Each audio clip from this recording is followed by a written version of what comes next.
n'aime pas travailler. Je n'aime que rêver. Le travail, n'importe qui peut le faire. Moi, je suis née paresseuse. C'est pour l'argent que j'ai travaillé dans la mode. Comme je n'avais pas l'esprit de compétition, je suis passée devant tout. Carmel Snow, l'éditrice de Harper's Bazaar, m'avait vu danser un soir sur le toit de l'hôtel Sainte-Régis. Et elle m'a téléphoné pour me demander si je cherchais du travail. Du travail? Je n'ai jamais travaillé de ma vie. Je n'ai jamais mis les pieds dans un bureau et je ne suis jamais prête à vendre. Peut-être, elle a dit, mais question chic, vous avez l'air d'en connaître un rayon. 6 mois plus tard, j'ai été rédactrice en chef mode, ce qui s'appelle THE rédactrice en chef. Le moindre objet qui entrait dans le numéro devait passer par moi.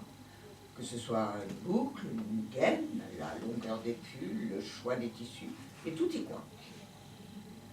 Ma grande force, c'est que j'ai toujours eu une vision très claire de ce qui était portable. Donnez-leur ce qu'elle ne savait même pas qu'elle voulait.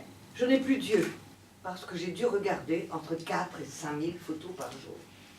Et je ne cherchais jamais la bonne photo, je recherchais l'idée. Moi, il me faut une idée, sinon je n'ai pas de photo. Pour moi, une mise en page avec une jolie photo arrangée pour faire jolie, c'est le comble de l'ennui. Non! Agrandissez-moi ça sur toute la page, débordez sur le rabat, recadrez, coupez-la en deux, combinez avec autre chose. Il y a quelque chose à trouver. Il faut en faire quelque chose de cette photo. Je ne me souviens jamais des noms.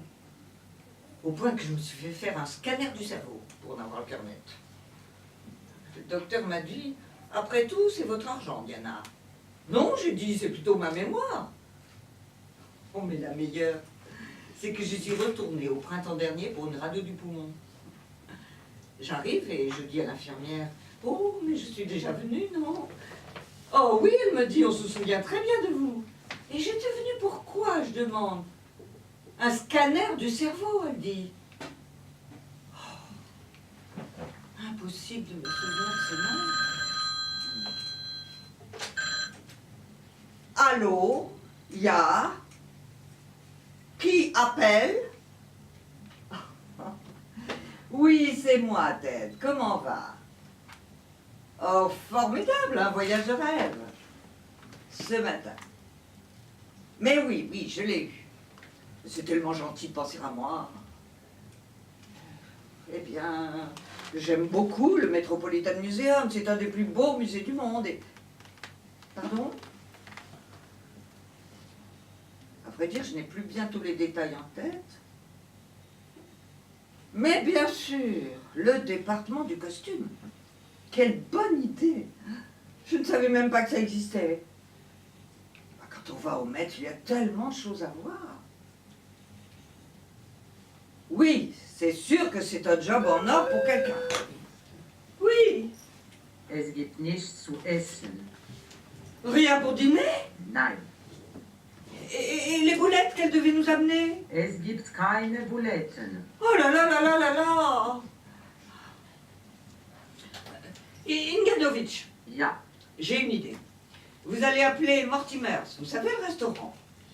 Demandez à parler à John et vous lui dites d'avoir la gentillesse de faire porter un petit pique-nique chez Madame Rubiland, avec quelque chose de gentil, un poulet rôti peut-être, et tout ce qu'il pourra trouver de bon. Vous lui dites de le mettre sur mon compte. Ok. Le New York Post? Oui, je sais. Non, mais c'est seulement que tu es la 3 millième personne à m'en parler. Non, et je n'en ai pas l'intention, je ne dis jamais... Ex-reine de la mode, Diana Vreeland, blablabla, redemande de la brioche. À 70 ans sonné? Quoi? Alors eux, ils impriment n'importe quoi. La vérité, ils s'en moquent, ça leur est complètement égal. Je méprise le New York Post. C'est un dépotable ragot. Je refuse de... De toute façon, j'ai toujours été contre la liberté de la presse.